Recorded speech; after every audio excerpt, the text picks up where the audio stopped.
नमस्कार दोस्तों। ज्योतिष का सफर में नरेश गांधी का सादर प्रणाम। यह हमारा 147वां एपिसोड है जिसका नाम है आजीवन सुखी। पिछले कुछ दिनों से हम एपिसोड नहीं बना पाए थे और न ही हम आपकी कमेंट का कोई जवाब दे सके थे। इसका कारण हमारी पत्नी सुशीला देवी का देवलोक गमन हुआ था और हम शोकमग्न थे। हमारे बहुत से दर्शकों ने संवेदना प्रकट करके व्हाट्सएप पर, कमेंट बॉक्स में और मोबाइल से हमें दिलासा दिया था, जिसके लिए हम उनके आभारी हैं। आइए इस एपिसोड को आगे बढ़ाते हैं। आजीवन सुख की परिभाषा क्या है? जीवन में दुख न हो तो सुख की कीमत हम कभी नहीं समझ पाते। सुख और दुख दो किनारे हैं। हमारी जीवन नैया वक्त के थपेड़ों के साथ कभी दुख के किनारे तो कभी सुख के किनारे पहुंच जाती है।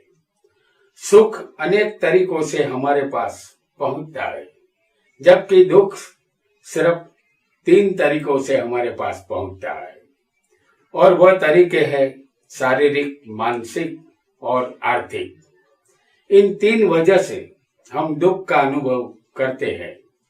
इस दुनिया में हर कोई सुखी होना चाहता है और हर किसी को सुखी होने के प्रयत्न करने ही चाहिए, लेकिन दुख कहीं से भी आकर हमें ढूंढ ही लेता है।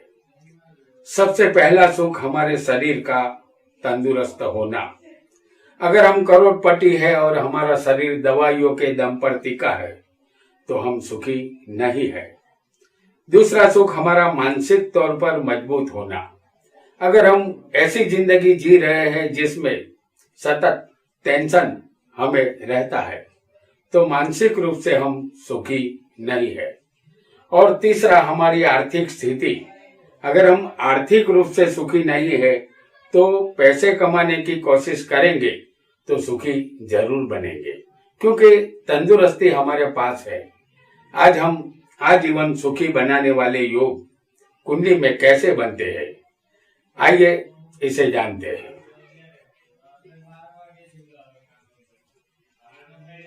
लग्न में शुभ ग्रह, लग्न इसे कहते हैं। ये 4 स्थान है, इसे केंद्र है कहते हैं, और ये 5वां और 9वां त्रिकोण है। लग्न को भी वैसे भी त्रिकोण कहते हैं। तो लग्न में कोई भी ग्रह शुभ होना चाहिए। उसका संबंध एक शुभ ग्रह के साथ होना चाहिए। जैसे अगर गुरु लग्न में बैठा हो, जैसे हम आपको दिखा रहे हैं, तो गुरु लग्न में यहां पर बैठा है, इसे शुभ ग्रह कहते हैं। और उसके 7वें स्थान में अगर शुक्र हो तो ये गुरु और शुक्र का संबंध है। जो लग्न के साथ शुक्र का संबंध हुआ है और गुरु वहां पहले से मौजूद है, तो शुक्र 7वें हो और ये शुक्र किसी पाप ग्रह के साथ इसका संबंध ना हो और लग्न कोई भी हो, तो अगर ये दोनों इस तरह होंगे तो ऐसा योग बनता है जिसे हम ये कह सकते हैं कि ये आजीवन सुखी बनाने वाला योग है, और जातक हमेशा आजीवन सुखी रहता है, क्योंकि गुरु और शुक्र को बहुत ही शुभ माना गया है। आइए दूसरे योग को जानते हैं। चंद्र शुभ कर्तरी योग में होना चाहिए, यानी चंद्र के दोनों तरफ शुभ ग्रह होने चाहिए। उसे शुभ कर्तरी योग कहते हैं। कोई भी लग्न हो, चंद्र 12 स्थान में कहीं भी बैठा हो, लेकिन उसके दोनों तरफ शुभ ग्रह होने चाहिए, यानी कि शुभ कर्तरी योग बनना चाहिए। चंद्र हमारा मन है, माता भी है।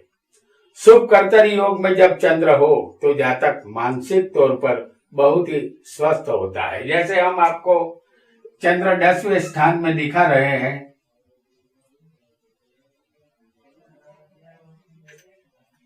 ये चंद्र 10वें बैठा है, उसके एक तरफ हम दिखाएंगे आपको शुक्र और बुध, और यहां पर 9वें स्थान में होगा गुरु। तो चंद्र के दोनों तरफ यहाँ शुभ ग्रह बैठे हैं, इसे शुभ कर्तरी योग कहते हैं। चंद्र हमारा मन है, माता है, तो ये योग जब भी बनता है तो समझ लीजिए कि माता का सुख भरपूर मिलता है, जातक का जीवन हमेशा सुखी होता है। आइए आगे बढ़ते हैं और एक नए योग को जानने की कोशिश करेंगे। कोई भी लग्न हो, लेकिन लग्न वर्गोत्तम होना चाहिए। जैसे हम यहाँ आपको दिखा रहे हैं मेष लग्न, ये जन्म पत्रिका की कुंडली है, समझ लीजिए। अगर 9 मास कुंडली में भी यही मेष लग्न होगा, या समझ लीजिए कि आपका लग्न वृषभ है तो 9 मास में भी वृषभ होगा। मिथुन हो यहाँ पर जन्म पत्रिका में, तो मिथुन लग्न 9 मास में होना जरूरी है, उसे वर्गोत्तमी लग्न कहते हैं। तो लग्न जब वर्गोत्तमी होता है तो वर्गोत्तमी लग्न उसे कहते हैं जो लग्न आपकी जन्म कुंडली में है, वही लग्न 9 मास कुंडली में भी होगा तो उसे वर्गोत्तमी लग्न कहते हैं। वर्गोत्तमी लग्न जातक का स्वास्थ्य अच्छा रखता है, लंबा आयुष्य देता है, जातक हर तरह से आजीवन सुखी रहता है। आइए आगे बढ़ते हैं और एक नए योग को जानते हैं। कुंडली में कोई भी 5 ग्रह स्वग्रही होने चाहिए। जैसे हम यहाँ पर आपको दिखा रहे हैं मेष लग्न, तो कोई भी 5 ग्रह स्वग्रही हो तो जातक आजीवन सुखी होता है। जैसे ये हमने मेष लग्न आपको दिखाया है, तो मेष लग्न में समझिए कि मंगल बैठा है,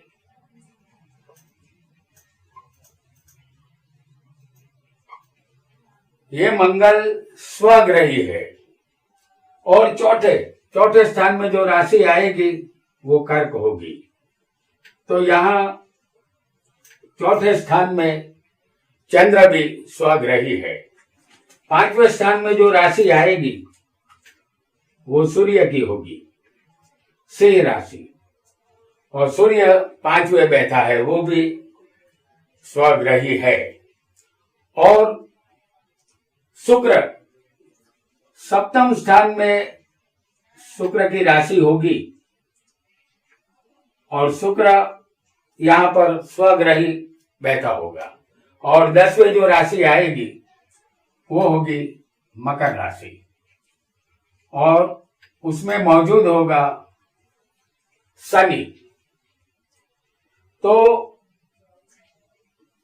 पहले मंगल स्वग्रही, चौथे स्थान में चंद्र स्वग्रही, 5वें स्थान में सूर्य स्वग्रही, 7वें स्थान में शुक्र स्वग्रही है, और 10वें स्थान में शनि स्वग्रही है। इस तरह का योग किसी भी लग्न में बन सकता है। ऐसा योग बनने पर जीवन सुख रूप बीतता है, जातक स्थिर जिंदगी बसर करता है। आइए आगे बढ़ते हैं एक अन्य योग की तरफ।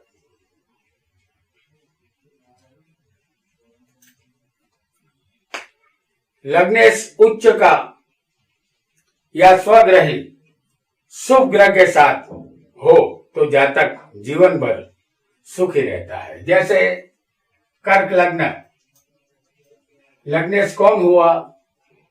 चंद्र हुआ, उसे स्वग्रही होना चाहिए, यानी कि चंद्र को एक ही राशि सौंपी गई है, वो है कर्क।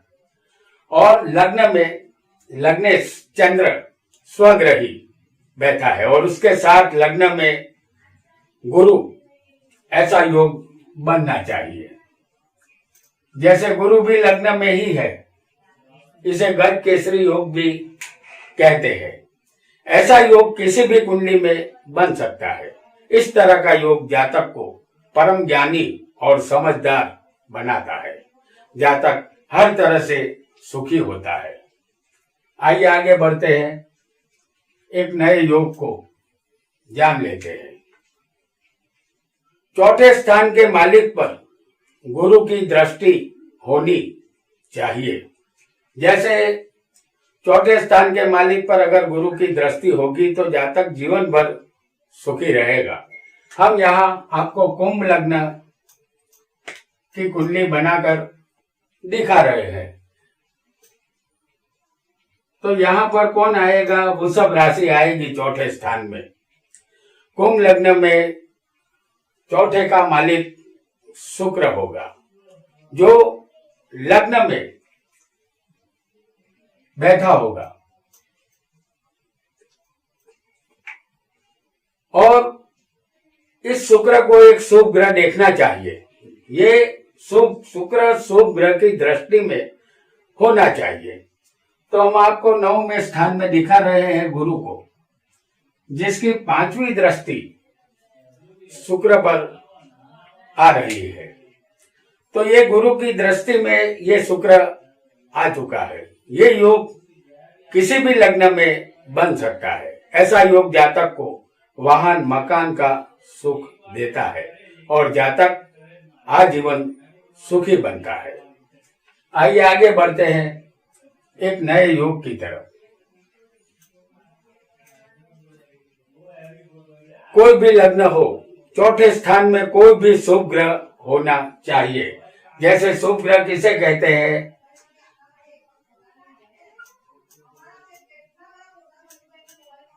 चंद्र, बुध, गुरु और शुक्र को। इनमें से कोई भी एक ग्रह यहाँ चौथे स्थान में होना चाहिए। अगर होगा किसी भी जातक को, उसका लग्न कोई भी हो, तो जातक अपने जीवन में दुखों के बीच भी सुख का अनुभव करेगा, क्योंकि ये हृदय का स्थान है। और हृदय में जब शांति मिलती है और शुभ ग्रह होंगे तभी शांति मिलेगी। तो ये मन से भी सुखी रह सकता है जातक। आइए आगे बढ़ते हैं। कोई भी लग्न हो, चौथे स्थान का मालिक शुभ कर्तरी योग में होना चाहिए। जैसे हम आपको यहाँ पर वृषभ लग्न की कुंडली बनाकर दिखा रहे हैं। तो वृषभ लग्न में चौथे का मालिक होगा 2, 3, 4, 5, यानी कि सूर्य होगा। तो वृषभ लग्न में चौथे का मालिक बनता है सूर्य, और 10वें स्थान में उसके दोनों तरफ 9वें और शुक्र। हम आपको दिखा रहे हैं कि सूर्य 10वें स्थान में बैठा है, उसके दोनों तरफ शुभ ग्रह मौजूद होने चाहिए। जैसे 9वें स्थान में हम आपको दिखाएंगे बुध को, और शुक्र को।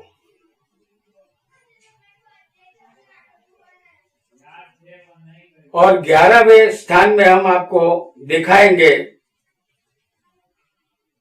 गुरु को।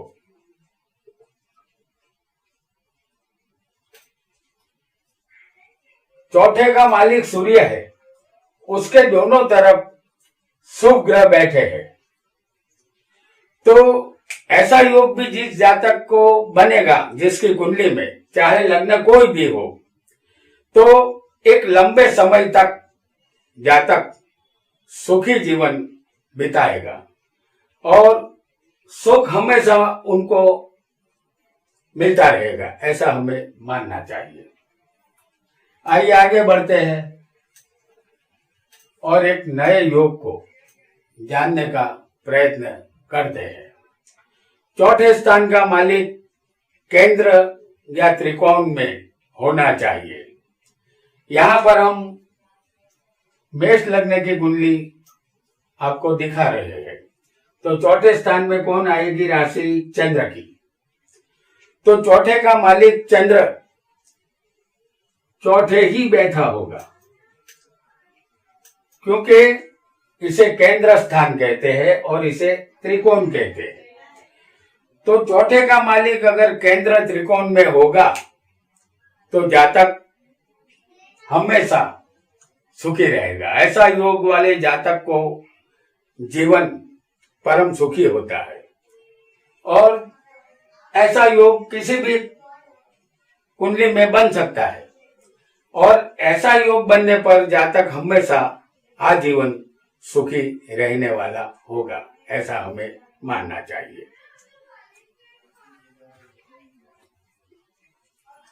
तो दोस्तों, आज हमने आजीवन सुखी बनाने वाले योगों के विषय में जाना। किसी भी जातक को चाहिए कि वो सबसे पहले तन से सुखी हो, फिर मन से सुखी हो और उसके बाद धन से सुखी हो। आज के लिए इतना ही। आपका बहुत बहुत धन्यवाद।